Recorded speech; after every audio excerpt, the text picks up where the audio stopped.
इस कार्यक्रम के पुण्यार्चक हैं श्रीमान धर्मचंद जी, ज्ञानमती देवी बड़जात्या, फतेहपुर शेखावाटी। फर्मो श्री बड़े बाबा इंटरनेशनल परिवार, सूरत, गुजरात। स्वर्गीय श्री उत्तम चंद्र जैन जी, 9 गाँव वालों की पावन स्मृति में धर्मपत्नी श्रीमती नत्थीबाई जी जैन। विंध्या इंजीनियर रीवा की ओर से समस्त परिवार।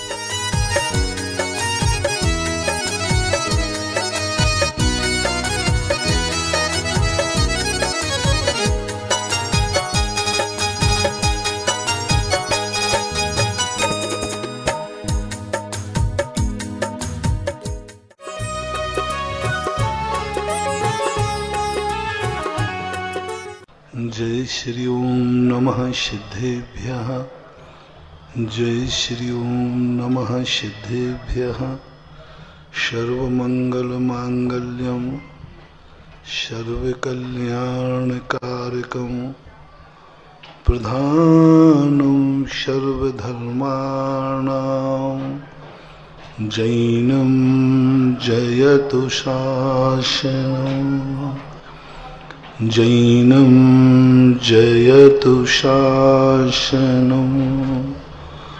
पंच परमेष्टि भगवान की आचार्य श्री गुरुवर कुंद महाराज की, आचार्य श्री गुरुवर विद्यासागर महाराज की। कल प्रसंग चला था कि संसार बहुत कठिन है, मोक्ष बहुत सरल है। किसी चीज को बनाना कठिन है, मिटाना सरल है। संसार को मिटाना है, कुछ ज्यादा नहीं करना। आँख खुली है, संसार है। आँख बंद कर लो, संसार मिट गया।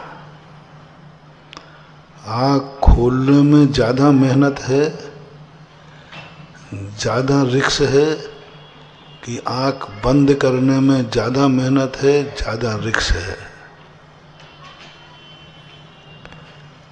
आँख खोलने में ज्यादा मेहनत है और रिस्क भी, क्योंकि आँख में धूल चली जाएगी। आँख में एक पूरी रात भर व्यक्ति आँख बंद कर सकता है, लेकिन पूरे दिन भर आँख बिना टमकाए खोल नहीं सकता। जितनी देर अपन आँख बंद करेंगे, कितनी देर कर सकते हो? कितनी देर है? और खोले कितनी देर रख सकते हो? बहुत मिनट तो बहुत होता है। संसार का अर्थ है आँख खोलना, इंद्रियों को प्रसारित करना, और मोक्ष मार्ग का अर्थ है इंद्रियों को बंद करना। जो इसलिए मोक्ष मार्ग में चलने के लिए पंच इंद्रिय निरोध शब्द आया है कि तुम ज्यादा कुछ नहीं कर सकते हो, तो तुम शुरुआत करो अपने इंद्रियों को रोध करने की। रोध का अर्थ है इनका व्यापार बंद कर दो। इनका व्यापार चलेगा, संसार बढ़ेगा। जब जब इंद्रियां प्रसारित हुई, जब जब इंद्रियों ने व्यापार किया, तब तब संसार बड़ा नियम है, नियामक कारण है, बंद होगा ही होगा। इंद्रियां जब भी व्यापार करेंगे, जब भी उनमें सक्रियता आएगी, वो नियम से संसार की तरफ ही ले जाएंगे। और इंद्रियां जैसे जैसे निष्क्रिय होती जाएंगी, रोध को प्राप्त होते जाएंगे, संसार मिटता हुआ नजर आएगा। और रिक्स भी नहीं है। हमारे यहाँ मोक्ष मार्ग में चलने वाले को 10 मुंडन कहे गए। पूज्यवर वट्टिकेर आचार्य मूलाचार्य 10 मुंडन करना है और कुछ नहीं है। बाल बढ़ाने में कितना समय लगता है और मुंडन कराने में है बस। लेकिन लोग किसमें इंटरेस्टेड हैं? बाल बढ़ाने में देखो रिस्क कितनी है, समय कितना लगता है, तेल चाहिए, साबुन चाहिए, और कोई दुश्मन आ जाए पकड़ करके। पुलिस वालों को और सैनिकों को बाल नहीं बढ़ने दिए जाते, क्योंकि कोई व्यक्ति बाल पकड़ने के नहीं खिलाते। 1000 दोष हैं बाल बढ़ाने में और बाल मुड़ाने में। सब तरफ ही तेल बच गया, कंघा बच गया, सब बच गया, और कोई पकड़ेगा तो पकड़ में नहीं आता।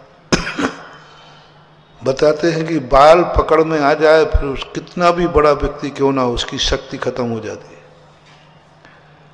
3 स्थानों से शक्ति खत्म होती है।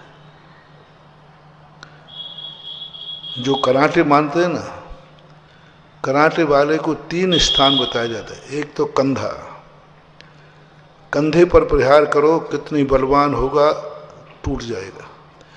तीसरा कमर, कमर के ऊपर जो कुल्ला होता है ना, यहां पर वार करो कमजोर हो जाएगा।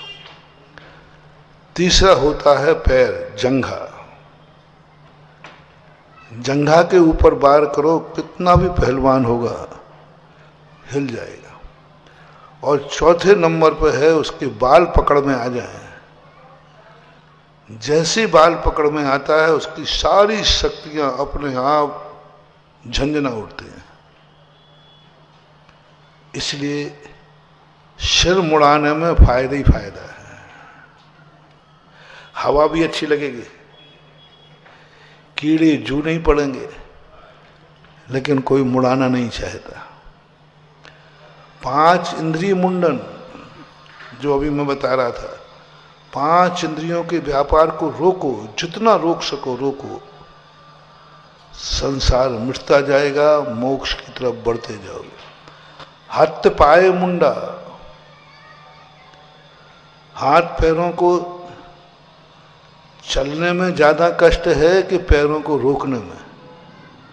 चलने में ज्यादा कष्ट है, रिक्स है। हाथ पैर रखने में कष्ट नहीं है, हाथ पैर चलाने में कष्ट है।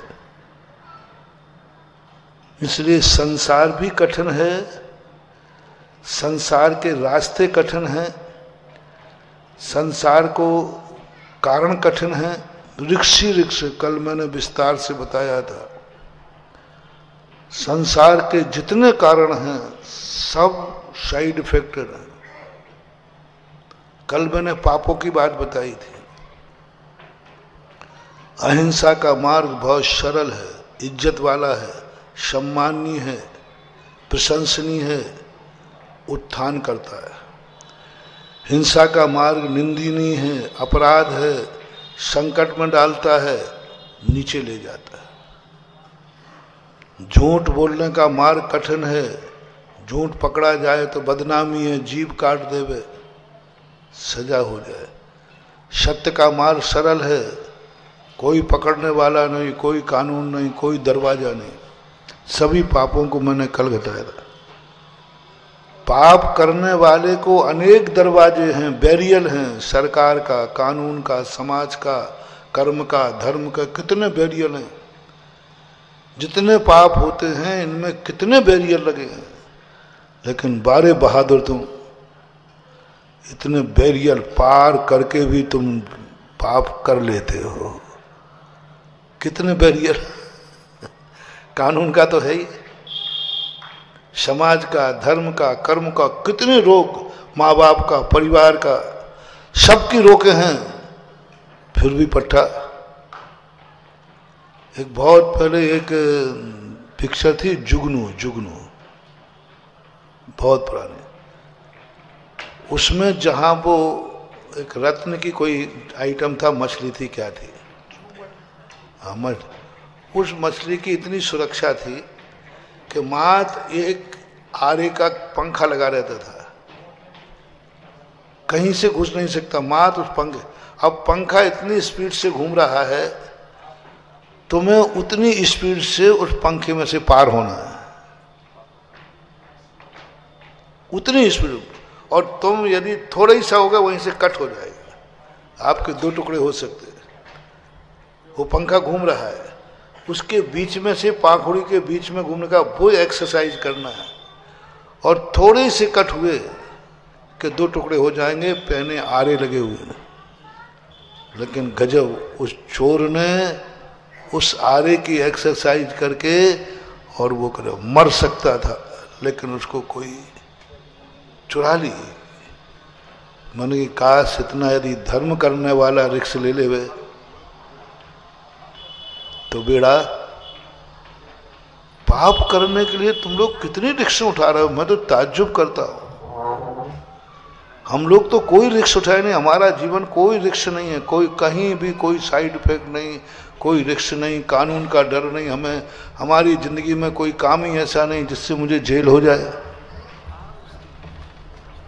कितना कोई जेल का सवाल ही नहीं। और तुम्हारे लिए एक भी व्यक्ति नहीं है जिसके ऊपर जांच बैठा ली जाए वो कहीं ना कहीं से अपराधी न पाया जाए। एक भी व्यक्ति ऐसा नहीं जो कानून के खिलाफ में कोई ना कोई कार्य न करता हो। फिर भी आपको भय नहीं लग रहा है, फिर भी आपको डर नहीं लग रहा है। कोई व्यक्ति साफ कर रहा है, साधु को कोई काम ऐसा नहीं कर रहा जिसमें समाज की इज्जत खराब होगी।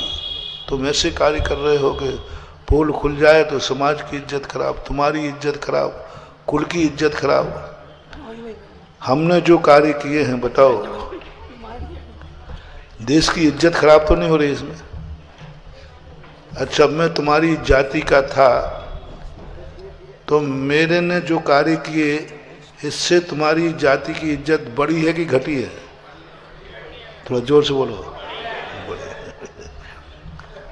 हम ही ने इज्जत नहीं पाई है, हमारे कारण से तुम्हारी जाति ने भी इज्जत पाई है। जिस कुल में जन्म लिया उस कुल की हमने साधु बनकर इज्जत बढ़ाई है कि घटाई है? घटाई तो नहीं ना। और मैंने जो पा करके जो किया है, मैंने अपनी खुद की इज्जत बढ़ाई है कि नहीं? बोलो। बहुत बड़ी इज्जत, कितनी इज्जत बढ़ गई देखो। यानी हमने जो धर्म का मार्ग जो है उसमें खुद की इज्जत बढ़ती है, कुल की इज्जत बढ़ती है, जाति की इज्जत बढ़ती है, देश की भी इज्जत, सबकी इज्जत बढ़ती है। सबकी शान शौकत, सबकी शान शौकत बढ़ती है।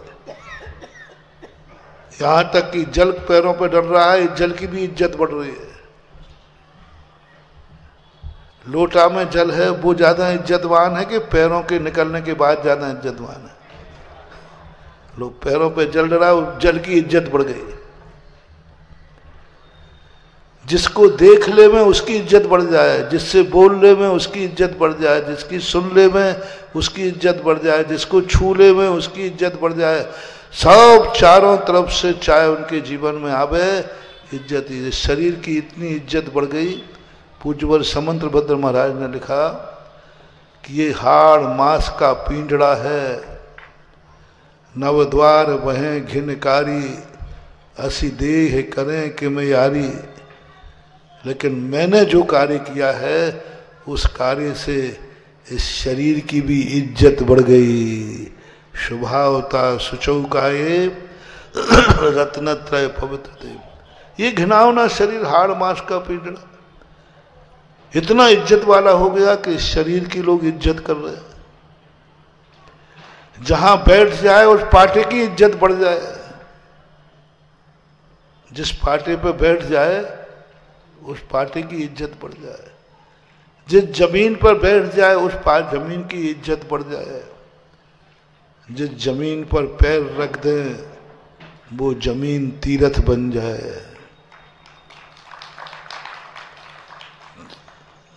और जिस जमीन पर दुनिया मरती है वो मरघट बन जाता है। और धर्म करने वाला मरता है तो वो तीर्थ बन जाता है।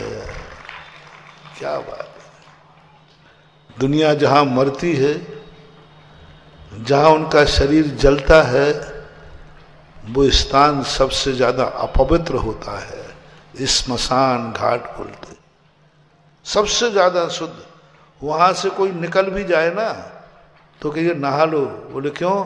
तुम मरघटा से होकर निकलने मात्र से, कुछ किया नहीं तुमने, निकल गए वहां से। इतना अपावन कर देती है तुम्हारी माटी। और वहीं धर्मात्मा जीव का शरीर मरने के बाद जलाया जाता है, वो स्थान समाधि स्थल वंदनीय बन जाता है। कहा गया शास्त्रों में, यदि तुम कहीं गए हो किसी साधु का दर्शन करने और वो साधु तुम्हें नहीं मिला, तो वहां ये पूछो महाराज जी कहाँ बैठे थे? जिस स्थान पर बैठे थे उस स्थान की वंदना कर लेने पर उसी साधु की वंदना का पुण्य लगता है। यानी साधु जहां बैठता है वो चौका भी, वो जमीन भी वंदनीय हो जाती है। वो निषद्या का वंदना कहा। उस स्थान की 3 परीक्षण लगा लो, उस स्थान पर पूजा कर लो, उस स्थान पर नमोस्तु कर लो, क्योंकि यहां महाराज बैठे थे, ये पाटे पर बैठे थे, शिला पर बैठे थे, वो वंदनीय हो जाती है। जब बैठने से वंदनीय हो जाती है, इसलिए साधु जिस पाटे पर बैठते हो कम से कम 24 घंटे उस पाटे पर आप लोगों को नहीं बैठना चाहिए। वो 24 घंटे अधिकतम 6 महीने तक वंदनीय रहता है। और मिट्टी पर बैठ जाएं, मिट्टी पर यदि बैठते हैं वो निषद्या कई युगों युगों तक वंदनीय हो जाती है। पाटा है, चटाई है, ये साधु के आप लोगों के आहार होते ना, जिस चौकी पर महाराज खड़े होकर आहार लेते, कम से कम 48 मिनट तक उस चौकी का अपमान मत करना। उस चौकी पर महाराज खड़े, कम से कम 48 मिनट तक उस चौकी पर पैर मत लगाना। 48 मिनट तक उस चौकी को कभी अपमान नहीं करना। 48 मिनट तक उसको कहीं फेंकना नहीं। 48 मिनट तक उस चौकी को रिस्पेक्टेड स्थान पर रख दो। अधिकतम 24 घंटे, क्योंकि साधु वहां घड़ी भर, मुहूर्त भर खड़ा रहा है, बैठा है, वो उच्च आसन है, चौकी नहीं। साधु को तुमने चौकी दी थी कि उच्चासन दिया था? वो चौकी कहां रही? चौकी में अंतर है। जैसे ही तुमने सिंहासन कहा, ये सिंहासन उच्चासन है, अब वो चौकी नहीं रही, पाटा नहीं रहा, बाजोटा नहीं रहा, वो उच्चासन हो गया। और जैसे ही महाराज बैठ गए वो आसन उनका वंदनीय हो गया। यदि कोई तुम्हारे यहां आहार देने ना आ पाए, बाद में आवे, देखो हम महाराज को पूजा नहीं कर पाए, यार कहना अभी चौकी रखी है, चौकी की वंदना कर लो, अभी 48 मिनट हुए हैं। कम से कम 48 मिनट उस स्थान का रिस्पेक्ट करना, वो वर्गणाएं रहती है। जैसा पापी जाता है तो पाप वर्गणाएं रहती है। मैंने खुद देखा है ऐसा। जब आप लोगों के विहार करता हूं ना, तो धर्मशाला में रुकता हूं, मन नहीं लगता, सामायिक में मन नहीं लग रहा है। क्या बात है, क्या बात है, क्यों मन नहीं लग रहा है? पूछने से पता चला कि भाई ये धर्मशाला में ऐसा क्या है, क्या वर्गणाएं हैं, कोई वास्तु दोष है? नहीं, सब सही है। कल यहां सेठ जी की बारात रुकी थी, उसमें बोतलें भी खुली थी, जुआ भी खिला था। अब बारातों में क्या क्या होता है वो तुम्हें मालूम है। बारात कल रुकी थी, 2 दिन पहले रुकी थी, आज भी उस कमरे में वरनाएं हैं, हम लोगों के परिणाम बिगाड़ सकती है, हम लोगों के परिणामों में अशांति पैदा कर सकती है। अब बारात वहां नहीं है, पापी वहां नहीं है, लेकिन पाप करने वाला जहां पाप करके गया उसके बाद वहां वरनाएं विद्यमान रहती हैं, विद्यमान रहते हैं, नियम से वो प्रभावित करती हैं, कचोड़ती हैं। और ऐसे इसलिए साधु संतों के स्थान ऐसे बनाना चाहिए जहां कोई सांसारिक कार्य न होते हो, सांसारिक बारात आदि न। तुम कहते महाराज जब आओगे हम खाली कर देंगे, बहुत अच्छा नहीं। और इसी प्रकार कई बार की स्थितियां ऐसी बन जाती हैं। इतिहास में एक कहानी आती है, श्रवण कुमार अपने माता पिता को कंधे पर लेकर के जा रहे, बहुत भक्त था, पितृभक्त मातृभक्त। वंदना कराने के लिए माता पिता को कौन कंधे पर बैठा के ले जाता है? यहाँ तो हाथ पकड़ के मंदिर तक लाने में छोकरे को बल पड़ते हैं। माता पिता बुढ़ापे में यदि हाथ पकड़ के मंदिर लाना हो तो तुम्हें कितना जोर पड़ता है, नौकर लगा दोगे। पहली बार तो मम्मी पापा से कहो पापा अब हिम्मत नहीं है, काहे को मंदिर जा रहे हो, यहीं से नमस्कार कर लो। तुम सौभाग्य मान के मंदिर नहीं लाओगे। 100% नहीं कह रहा हूं, 100% तो नहीं कहूंगा, 90% लोग वृद्ध माता पिता को मंदिर लाने में सौभाग्य नहीं मानते। 90% लोग माँ बाप की सेवा करना सौभाग्य नहीं मानते। 90% बच्चे अपने माँ बाप की सेवा को भार मानते हैं, मजबूरी मानते हैं, लोक लाज से करते हैं, मम्मी पापा के मोह से करते हैं। मम्मी पापा क्या सोचेंगे, भय है, मोह है, लोभ है, अभी वसीयत नहीं लिखी गई है, लोभ है, अवभाग्य, आनंद चलना चाहिए। माँ बेटे की सेवा करती है अवभाग्य मान करके, वह बेटे को मंदिर ले जाती है अवभाग्य मान करके। जब पहली बार मंदिर लाती है ना माँ बाप, अपने आप को सौभाग्यशाली मानते हैं कि मैं आज बच्चे को महाराज के पास जाना है। अवभाग्य मानती है वो माता पिता अपने बच्चे को महाराज का आशीर्वाद दिलाने में। मैं बहुत गौर करके देखता हूँ, माँ बाप जब बच्चे को लाते हैं ना, महाराज इसको आशीर्वाद दे दे, आज उसको आशीर्वाद दिला दिया, स्वयं ने आशीर्वाद ही नहीं लिया और चली गई। अरे भाई तुम्हें तो नमोस्तु कर ले, महाराज के पास आई है तो वो भूल गई। बोले बच्चे को मिल गया ना, बच्चे को मिल गया ना, हमें मिल गया। क्या गजब की, बच्चे को मिल गया तो मुझे मिल गया। बच्चे को आशीर्वाद दिलाया महाराज, इसको 10 बार उसने बोला महाराज बच्चे को आशीर्वाद दे दो, ये हमारा पोता है, दोनों जने, और चले गए। एक बार भी नहीं कहा महाराज जी अब मुझे भी दे दो, भूल गए। आनंद था ना, अभिनय नहीं था, बुरा भाव नहीं था, आनंद इतना था बच्चे को मिल गया। बोलो आपको मैं कहूं देखो, या तो छोकरे को आशीर्वाद दिला दो या तुम ले लो। एक आशीर्वाद दूंगा, किसको दिलाओगे? हैं? हमारा जी यही छोकरे को दे दो, हमें तो नहीं दोगे तो चला लेंगे। महिलाओं में तो ये बहुत ज्यादा, महिलाओं का सबसे बड़ा गुण होता है समर्पण, पुरुषों में नहीं है वो समर्पण।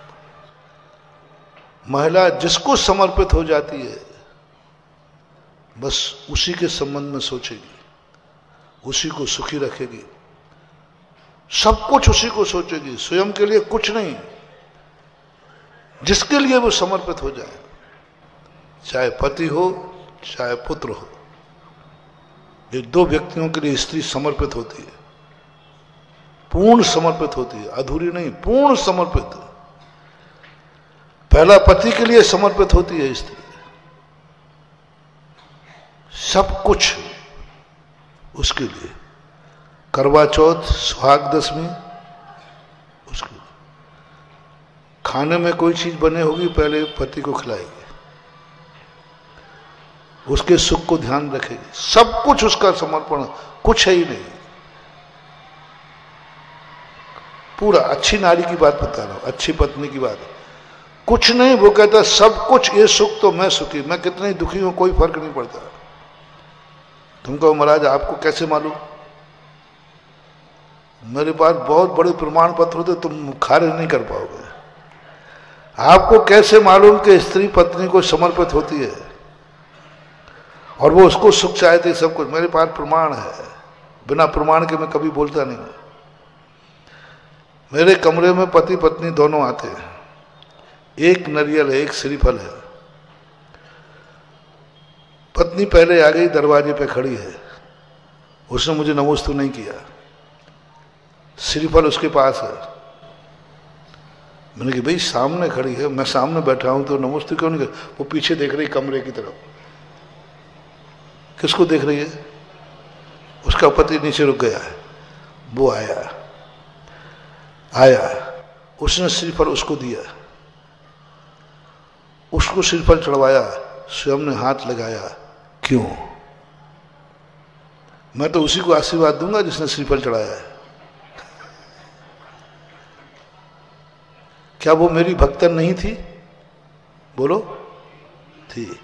क्या वो आशीर्वाद नहीं चाहती थी? चाहती थी। लेकिन पहला किसको श्रीफल कौन चढ़ाया? दो कारण समझना महानुभाव। उसने श्रीफल नहीं चढ़ाया, पति को दिया, इंतजार किया, खड़े रही, उसने हाथ लगा दिया। क्या मामला? मैंने कहा यह क्या पागलपन है, यहां क्या मोह है? यहां पति पत्नी क्या, यहां अपना अपना धर्म कमाओ। पति नहीं आया तो नहीं आया, तुम चढ़ाओ अपना। और पति हाथ लगावे, पत्नी हाथ क्यों लगाती है? 90% एक श्रीफल में हाथ कौन लगाता है? झूठ मत बोलना, आप लोगों से पूछता हूं। महिला हाथ लगाएगी और पुरुष चढ़ाएगा। दान देने में किसके मुख से बुलवाते हो दान? आपको बोलना है, लेकिन आप पति से कहोगे आप बोलो। हर धर्म के कार्य में पति को आगे करती है। संसार कार्य तो छोड़ो, धर्म के कार्य में आगे क्यों? इसका मनोविज्ञान, मोटिवेशन, वो चाहती है इनको आशीर्वाद मिल गया, मुझे मिल गया, ये सुखी मैं सुखी, ये समृद्ध मैं समृद्ध, इनको दो। एक कारण। दूसरा कारण, ये तो अच्छा कारण है ना। दूसरा कारण बताओ, स्त्री अंदर से बहुत मायाचारी होती है। ये तो हुआ समर्पण का। कुंद भगवान ने बहुत गजब की मायाचारी लिखी इनको। अंदर की बात यह है, कह दूं? कहूंगा तो सही ना, मुझे गैस बनेगी। अंदर की बात है कि महाराज जी, शेष श्रीफल है भगवान, इनको आशीर्वाद दे दो। सबसे बड़े पापी तो यही है, दिन भर पाप करते हैं वहाँ व्यापार में, 24 घंटे राग द्वेष हिंसा झूठ। मैं तो कितना सा पाप करती हूँ, रोटी बनाती हूँ, चूल्हा जलाती हूँ, पानी भरती हूँ, झाड़ू लगाती हूँ, मुझे तो कितना सा झूठ बोलना है। अकेला सासू से झूठ बोलना है। और तुम्हें और वकील साहब और हो तो वो तो उस दिन बात हुई थी अपनी, है कि नहीं? बोलो, दिन भर में झूठ बोलने का ज्यादा मौका किसको है? पुरुष को। दिन भर में ज्यादा हिंसा की संभावना कहां है? चोरी की संभावना कहां है? आपको। ज्यादा मन बिगड़ने की संभावना स्त्री को है कि तुम्हें? तुम बाजार में हो, स्त्री घर में। स्त्री को 10% मन बिगड़ने के निमित्त मिलते हैं, पुरुष को 100% निमित्त हैं, क्योंकि वो बाजार में है। पुरुष को ज्यादा कमाने की इच्छा होती है, इनको तो रखने की इच्छा होती है, लेकिन 24 घंटे दाव पेच आरंभ परिग्रह में पुरुष लगाता है। सबसे ज्यादा पाप करने के यदि गृहस्थी में देखा जाए, सही जैन महिला है तो जैन महिला से पाप कुछ होते ही नहीं है। कितना होगा झाड़ू लगाइए, कितना होगा पानी भरा है, कितना होगा चूल्हा जलाया है, कितना बोला है मकान को साफ किया है, कितनी हिंसा होगी मकड़ी जाल हटाया है, कितनी हिंसा होगी झाड़ू चीटिया गई। स्त्री के पाप का स्थान कितना है, खास तौर से जैनियों की स्त्री के पाप का स्थान है 4 दीवारें, बस। इससे बाहर जैन स्त्री से कोई पाप होता ही नहीं, क्योंकि इससे बाहर उसकी मर्यादा है ही नहीं। अब आज की स्त्री की बात नहीं कर रहा हूं मैं, जैन स्त्री की बात कर रहा हूं। आज की स्त्री तो भगवान ही मालिक है। एक गॉड गिफ्ट मिला था स्त्री को, और तो सारे भगवान मालिक है कि तुम स्त्री पर्याय में तुम्हें एक गॉड गिफ्ट है कि तुम्हें कोई पाप नहीं करना। एक 4 दीवारी के अंदर जितने पाप हैं बस उतने ही पाप तुम्हें करना पड़ेगा। हिंसा भी उतनी, हिंसा होगी भी तो उतनी, 4 दीवारों की चीटियां। झूठ बोलोगे तो परिवार के बीच में बोलोगे, चोरी करोगे तो परिवार की करोगे, इनके जेब में से उठाओगे, और कोई तुम्हें चोरी करना ही नहीं है। हाँ, अधिक से अधिक महिला, जैन महिला चोरी करेगी तो आपके जेब की, या सासू से छुपाएगी, या अपने परिवार से छुपाएगी, जिठानी देवरानी से छुपाएगी। कितनों से चोरी करेगी? जितने घर में परिग्रह कितना रखेगी? जो 4 दीवारी के अंदर आ गया बस उसकी सुरक्षा है। घर में जो आ गया उतना परिग्रह इसका है, उस परिग्रह की ये मालकिन है, तिजोरी में रखेगी। घर में जितना 4 मैंने पूरा डिसेक्शन किया जैन महिला का। जैन महिला 4 दीवारी के बाहर कोई पाप नहीं करती, क्योंकि वो बाहर कुछ जाती नहीं, कमाने जाती नहीं, मार्केटिंग करने जाती नहीं, कोई गलत सोसाइटी में जाती नहीं, गलत संगति में जाती नहीं। बाजार जाएगी भी तो पूरे परिवार के साथ जाएगी, अकेली जाती नहीं। सवाल नहीं, क्या पाप लगा? ना के बराबर पाप। यदि सही जैनत्व का लाभ लेना है तो संसार की सारी नारियों से मेरा कहना है, जैन नारी का और कोई गॉड गिफ्ट है वो तो हम बाद में बताएंगे। सबसे बड़ा गॉड गिफ्ट है, तुम समस्त पापों से बच सकती हो, ये तुम्हारा पुण्य है। किसी गरीब के यहां पैदा होती, मजदूर के यहां पैदा होती, घर भी पालना पड़ता, बच्चे भी पालना पड़ते और मजदूरी भी। तुम्हें अपने घर की हिंसा नहीं, दूसरे के मकान बनाने की हिंसा, दूसरों के मकान बनाने में बेलदारी करती, दूसरों के मकान बनाने की हिंसा करना पड़ती। अब तुम्हें हिंसा मात्र हुई तो एक घर के मकान की हिंसा हुई। एक जैन महिला को गॉड गिफ्ट, एक मजदूर की महिला कितना पाप करती है, कितने मकान बनाती है, कितनों की नींव खोदती है। तुमने तो अपने घर के मकान की भी नींव खोदी नहीं, बना हुआ मकान बना, उसको तो नींव खोदती है। दिन जिंदगी में कितने मकानों की नींव खोदती है, कितनी हिंसा करती है, क्योंकि वो मजदूर नहीं है, गरीब है। तुमने कितने मकानों की नींव खोदी? जैन महिला बताओ। मुझे नहीं लगता कि ललितपुर में कोई, भारत में कोई महिला मुझे आज तक भिखारन नहीं मिली, कोई महिला आज तक बेलदार नहीं मिली जैनियों में। ये मुझे गर्व है। कितना पाप, अपने लिए पाप करना तो ठीक है, दूसरे के लिए कर रहे। दूसरी गॉड गिफ्ट, यदि गरीब घराने में होती, कितने घरों में झाड़ू लगाती, तुम्हें मात अपने घर में ही लगाना पड़ रही। वो भी बहुत सारी महिलाएं हैं, उससे भी एक घर की झाड़ू बस।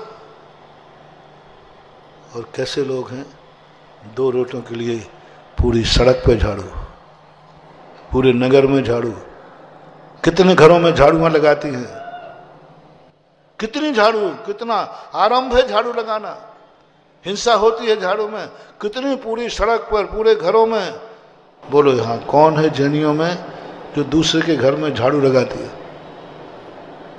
है कोई? नहीं है। सड़कों पे तो सवारी। कितने पाप से बच गए। अपने घर के लोगों को रोटी बनाना है। गरीब होती तो कितने घरों में रोटी बनाती, तब रोटी खा पाती।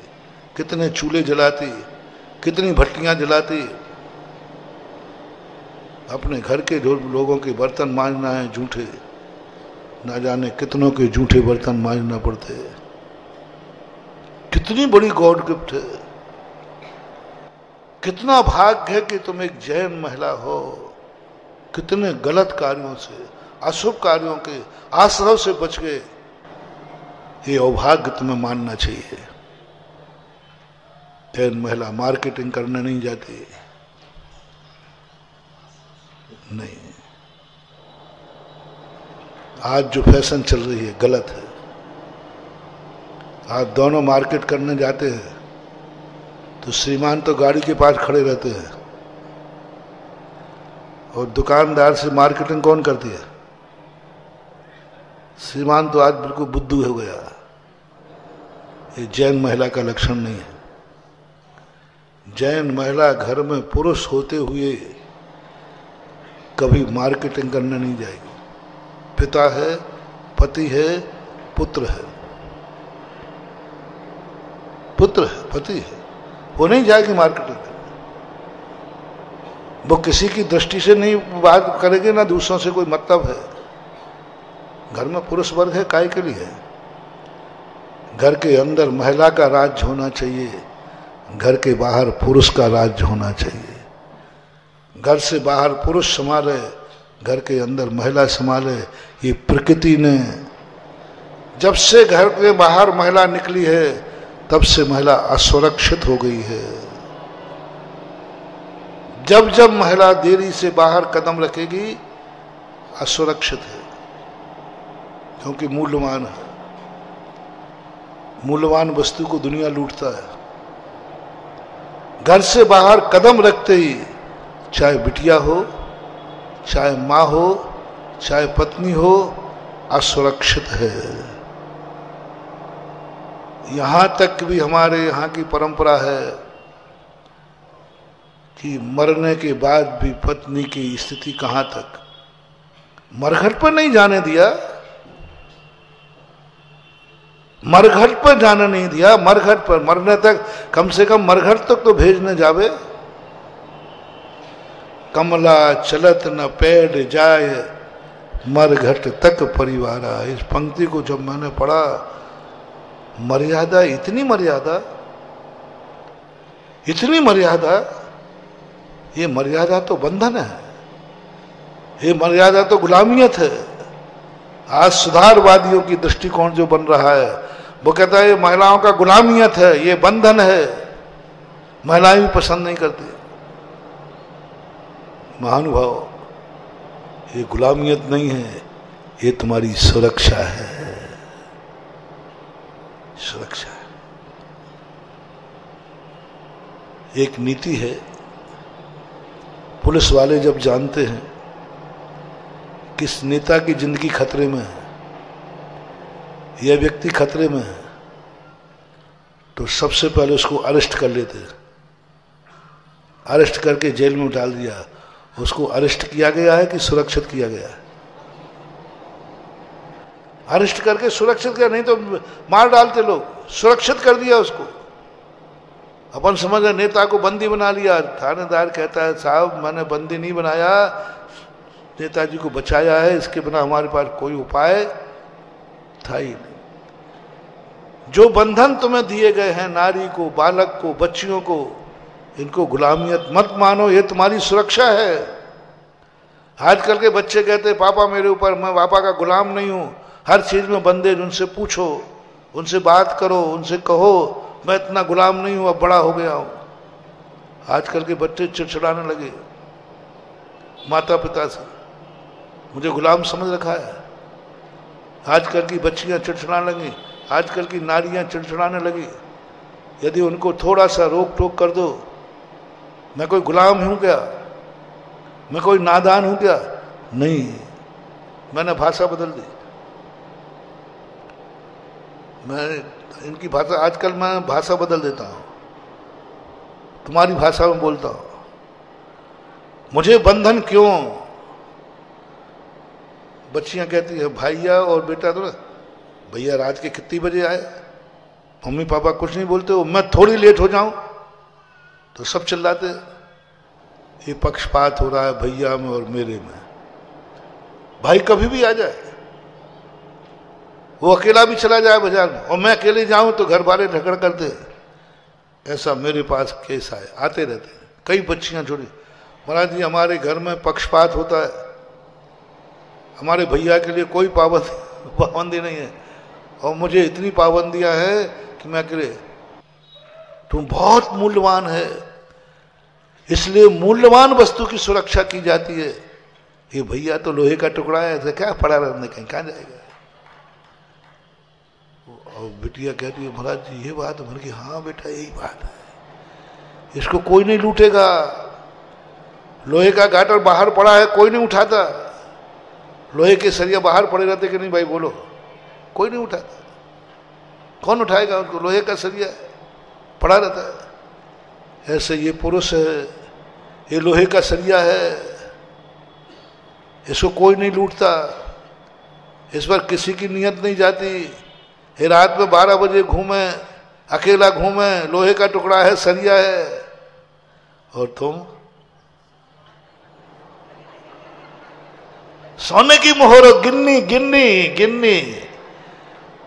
अब सोने की मोहर तो बेटा तिजोरी में रखी जाती है, उस पर ताला भी लगाया जाता है और बार बार ताले को देखा भी है। ताला लगा के निश्चिंत नहीं होते, बार बार ताले को क्या करते हो, निगरानी रखते, ताला टूटा तो नहीं है।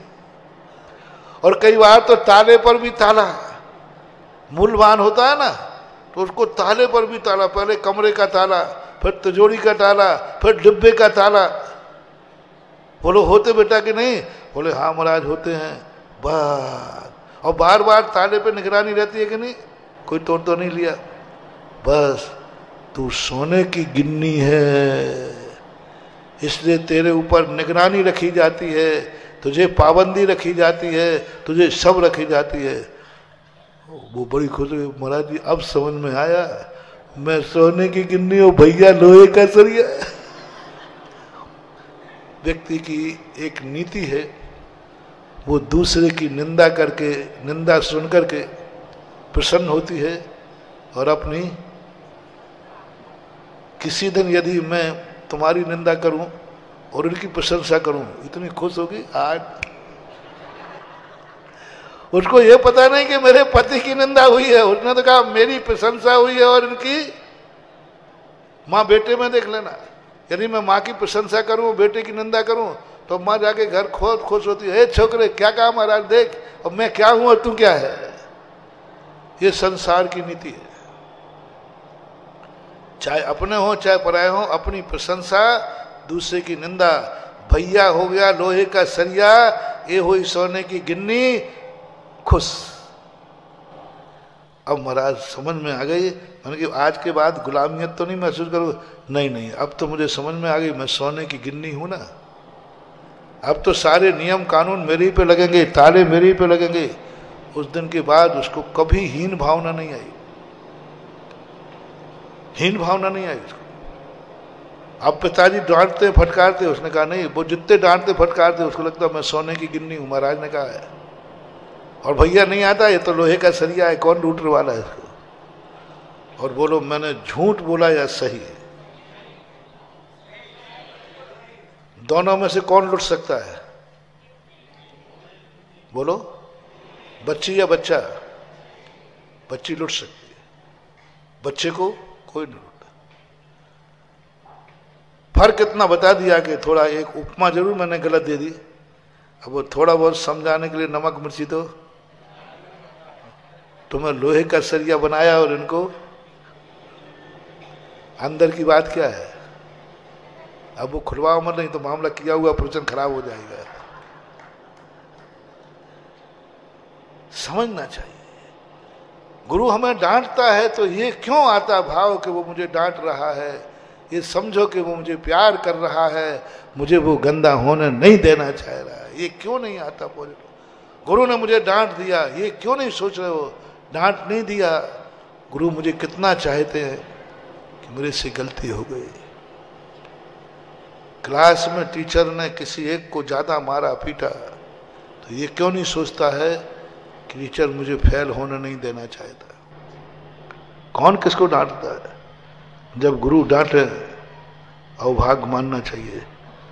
अब मेरा अहित हो ही नहीं सकता क्योंकि मुझे डांट रहा है। अपन को बुरा लग जाता है, गुरु महाराज डांटते, को सोचते नहीं मेरी भी कोई बकत है। यही तुम्हारे अपशगुन का कारण है। बड़े जब डांटे और तुम्हें बुरा लग जाए, बड़े जब तुम्हें अंकुश लगाएं तुम्हें बुरा लग जाए, बड़े जब तुम्हें पाबंदी करें तब बुरा लग जाए, समझ लेना तुम्हारे मिटने के दिन शुरू हो गए। यदि तुम्हारा कोई गुरु है, यदि तुम्हारी प्रशंसा कर रहा है, आशीर्वाद दे रहा है, तुम तो खुश है, तो महानुभाव मत समझना कि तुम्हारा कल्याण हो जाएगा। गुरु महाराज खुश है, गुरु महाराज का आशीर्वाद है, गुरु महाराज आज मेरी प्रशंसा कर रहे हैं।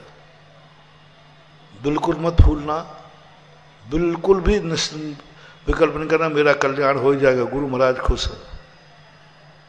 और जरूरी मत है कि गुरु महाराज तुम्हें चाहते हैं। सावधान, मोटिवेशन। गुरु तुम्हारी प्रशंसा कर रहा है तो ये मत समझना कि तुम्हें गुरु चाहते हैं। आशीर्वाद दे रहा है ये मत समझना कि चाहते हैं। गुरु तुम्हारे अनुकूल चल रहा है ये मत समझना कि तुम्हें चाहते हैं। गुरु तुम्हें सम्मान दे रहा है ये मत समझना कि वो तुम्हें चाहते हैं। बिल्कुल मत समझना, क्योंकि अपने यहां और यदि गुरु तुम्हें डांट रहे हैं, आशीर्वाद भी नहीं दे रहे और डांट और रहे हैं, बस समझ लेना अब मेरा बेड़ा पार है, क्योंकि गुरु की दृष्टि में मेरी गलती आ गई। डॉक्टर की दृष्टि में रोग और गुरु की दृष्टि में दोष आ जाए, समझ लेना अब अच्छे दिन आना शुरू हो गए। जिस दिन बेटा को कोई अपहरण करेगा ये मां काम नहीं आएगी। जिस दिन, क्योंकि तूने मात्र नौकरानी के रूप में ले जा रही है, अपनी सुरक्षा के लिए, अपने बच्चे को पालन करने के लिए सासू से प्रेम कर रही है, जाए ये सासू तुझे कभी काम नहीं आएगी, क्योंकि तेरे मन में सासू का सम्मान नहीं है, तूने सासू को नौकरानी का सम्मान दिया है। बोलो, सासू को नौकरानी का रूप देना सम्मान है कि अपमान? तू सासू बहुत गलती कर रही है, तो काम नहीं आएगी। बहुत गलती कर रहा है दुर्योधन कि कर्ण मेरे काम आएगा, द्रोणाचार्य मेरे काम आएंगे, ताश्री मेरे काम आएंगे। नीतिकारों ने घोषणा की है तू इसलिए ताश्री को कर रहा है कि मेरे काम आएंगे। योद्धा मान करके ले रहा है उनको कि ताश्री मानकर, योद्धा मान करके प्रेम कर रहा है कि ताश्री मानकर, गुरु मानकर प्रेम कर रहा है कि ताश्री योद्धा मान करके, मित्र मान करके प्रेम कर रहा है कि योद्धा मान करके? जहां योद्धा मान के कर रहा है तो ताश्री का काम नहीं आएगा, गुरु काम नहीं आएंगे, गुरु का वरदान काम नहीं आएगा, मित्र काम नहीं आएगा। अंत में यही हुआ, दुर्योधन के कोई काम नहीं आया, सब समाप्त हो गया। सावधान, तुम भी यदि दुर्योधन हो तो सावधान हो जाओ। कभी से अपने से बड़ों को किसी पर्पस से नहीं मानना, स्वार्थ से नहीं मानना, अपना काम कराने के लिए नहीं मानना, नहीं तो ये कोई काम नहीं आएंगे। ऐन मौका पे ना भगवान काम आएगा ना गुरु काम आएगा। और गुरुओं से भी कहना है, चेला बनाते समय, आशीर्वाद देते समय, भक्त बनाते समय पूछ लेना, भाई तू मुझे क्यों भक्त बना रहा है? आजकल तेरी ज्यादा भक्ति चल रही है, क्या बात है? आजकल तू ज्यादा मंदिर आ रहा है, क्या बात है? पता कर लेना कि ये किसी स्वार्थ से आ रहा है। बिना चेले के रह जाना, लेकिन ऐसे चेलों की भीड़ इकट्ठी मत करना, अन्यथा जो द्रोणाचार्य का हश्र हुआ वही तुम्हारा होगा। दुर्योधन का गुरु बच नहीं सकता और दुर्योधन गुरु की आड़ में बच नहीं सकता। दोनों का नाश लोभी गुरु लालची चेला, होए नरक में ठेलम ठेला। दुर्योधन का गुरु बच नहीं सकता और दुर्योधन कभी गुरु की आड़ में बच नहीं सकता, कभी नहीं बच सकता। दुर्योधन पोता ताजश्री के लिए बचा नहीं सकता और ताजश्री की आड़ में दुर्योधन बच नहीं सकता। दुष्ट का मित्र जो है, यदि दुष्ट तुम्हारा मित्र है तुम बचोगे नहीं, और मित्र की आड़ में दुष्ट भी बचेगा नहीं।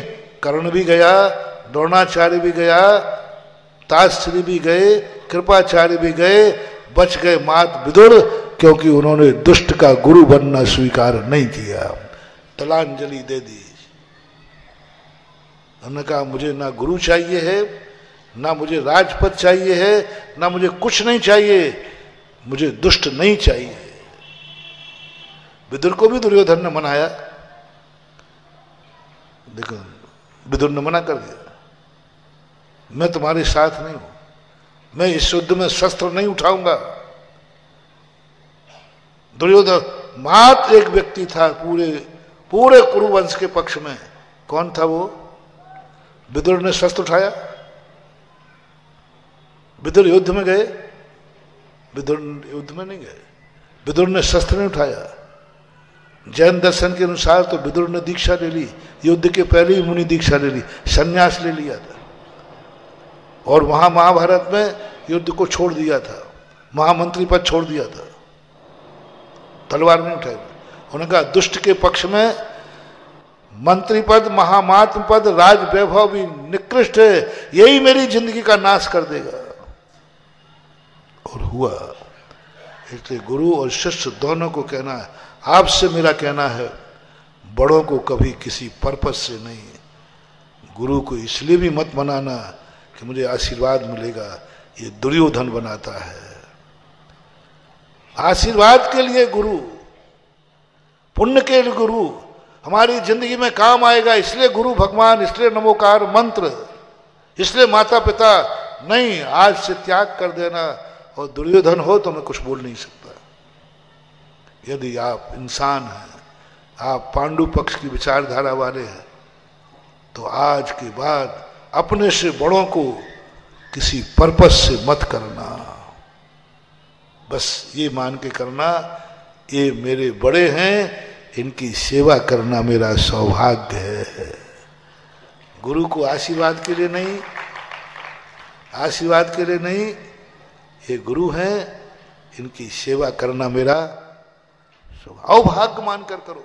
माता पिता हैं, बस माता पिता हैं, मेरा सौभाग्य है। श्रवण कुमार की बात कह रहा था, सौभाग्य मान के करो। आज तुम भार बन गए हैं माँ बाप, उंगली पकड़ करके चला के मंदिर लाने में तुम्हें क्या बात कह रहे, मैं जो बात कह रहा था, आज माता पिता को उंगली पकड़ के तुम मंदिर करा दो, आओ भाग्य मान के करा दो। करा भी दोगे तो झुंझला करके, या तो नौकर लगा दोगे, और या माँ बाप को फटकार दोगे, चुप रहो, बुढ़ापे में मंदिर जाने की बात करते हो, घर में भाव से नमस्कार कर लो। या तो आप झुंझला करके माँ बाप का नियम तोड़वा दोगे, या नौकर लगा दोगे, और तुम जाओगे भी तो सौभाग्य मान के नहीं ले जाओगे। मेरे अवभाग्य कितने हैं। और सुनो रे महानुभाव, जिस समय कोई बेटा अपने माँ बाप को गोदी उठा करके भगवान के दरवाजे ले जाता है, उस समय देवता भी तुझे नमस्कार करते हैं। सबसे ज्यादा पुण्य भगवान की कृपा, जिंदगी भर भगवान की पूजा अभिषेक कर लेना, भगवान खुश होने वाला नहीं है। जिस समय तू सौभाग्य मान करके अपने मम्मी पापा को लेकर पहुंचता है कि हे भगवान, हे मेरे मम्मी पापा है, इनकी मेरी जिंदगी है, इनको आशीर्वाद दीजिए। भूल जाओ अपना आशीर्वाद, जैसे बेटा माँ भूल गई थी। प्रारंभ यहीं से हुआ था ना। माँ मंदिर में ले जाते समय स्वयं को आशीर्वाद की कामना ज्यादा है कि बेटे को आशीर्वाद मिल जाए भगवान, बेटे को आशीर्वाद मिल जाए महाराज। स्वयं का आशीर्वाद लेना भूल गई। क्या सोच के कि बेटे को मिल गया, मुझे मिल गया, क्या बेटा सुखी मैं सुखी।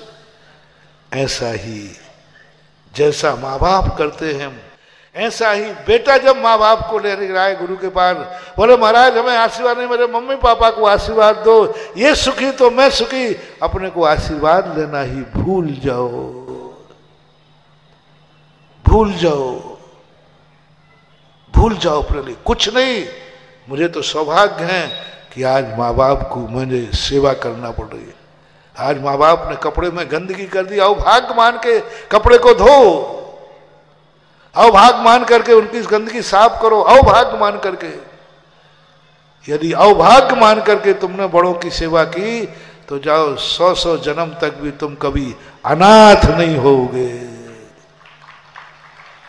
और भार मान के कि आपका समय हो गया, किस लिए गुरु बनाया जाता है और बुराई का क्या स्रोत है, अच्छे कार्य करने का फल क्या है, बुरे का कल ध्यान में आएगा, चर्चा करूंगा। महावीर भगवान ने। इस कार्यक्रम के पुण्यार्चक थे श्रीमान धर्मचंद जी, ज्ञानमती देवी बड़जात्या, फतेहपुर शेखावाटी। फर्म श्री बड़े बाबा इंटरनेशनल परिवार, सूरत गुजरात। स्वर्गीय श्री उत्तम चंद्र जैन जी नौगांव वालों की पावन स्मृति में धर्मपत्नी श्रीमती नत्थीबाई जी जैन, विंध्या इंजीनियर रीवा की ओर से समस्त परिवार।